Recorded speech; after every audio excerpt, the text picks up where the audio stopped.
Hello YouTube, and thank you for tuning into Teapot Gaming's Guide to Heroic Ultraxion 10-man.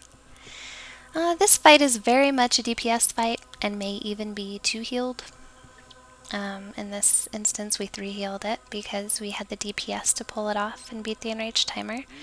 But this fight is also very much a dumbass check, and will most likely point out who is not paying attention and cannot understand simple methods of coordination and focus. With that being said, don't panic, as this fight is particularly simple for heroic mode and is very similar to the normal version, aside from a few key mechanics. In normal version, you had to have one person eating each hour of twilight, usually a tank. But in the heroic version, 2 people must eat each hour of twilight. No ifs, ands, or buts, that's just the way the mechanic is, otherwise you will wipe. So before beginning this fight, you need to establish 3 different groups of 2 people each to be damaged by the hour of twilight. Preferably, you will want to put in these groups group members who can rely on their own defensive cooldowns to stay alive during their turn outside. In this encounter, my twilight group rotation consisted of the following.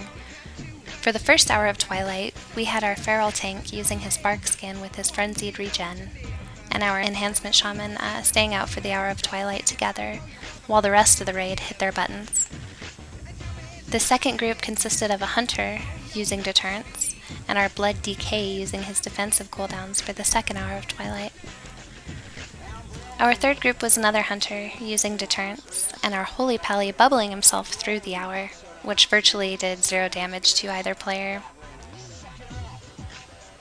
The reason you have to swap between the 3 groups of 2 people is because of a nasty little debuff called Looming Darkness. Raid members who have stayed out during the hour of twilight will get this 2-minute debuff, which will make them completely one-shottable if they take damage from another hour of twilight.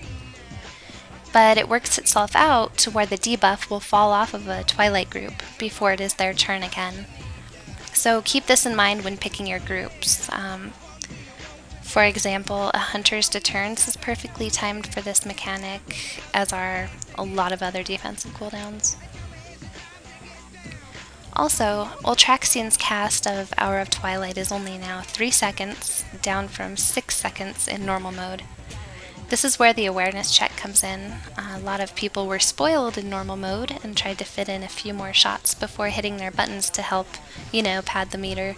We're all guilty of it, but it's not a great idea in this case.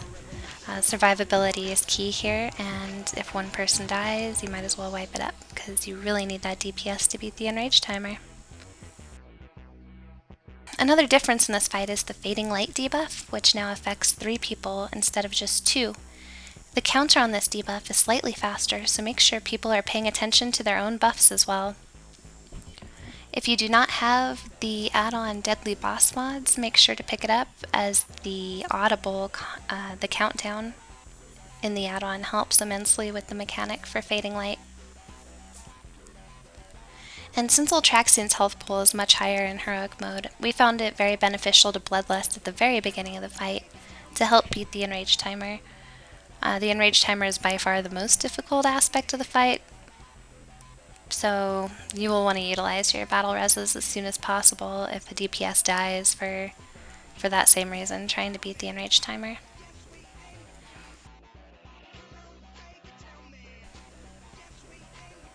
So again, all you need is a set rotation of 6 people. You need to divide them into 3 groups of 2 people each. Make sure they have their defensive cooldowns ready to go. And all you need is a little bit of awareness and you'll one-shot this fight no problem. Thank you for watching. Good luck.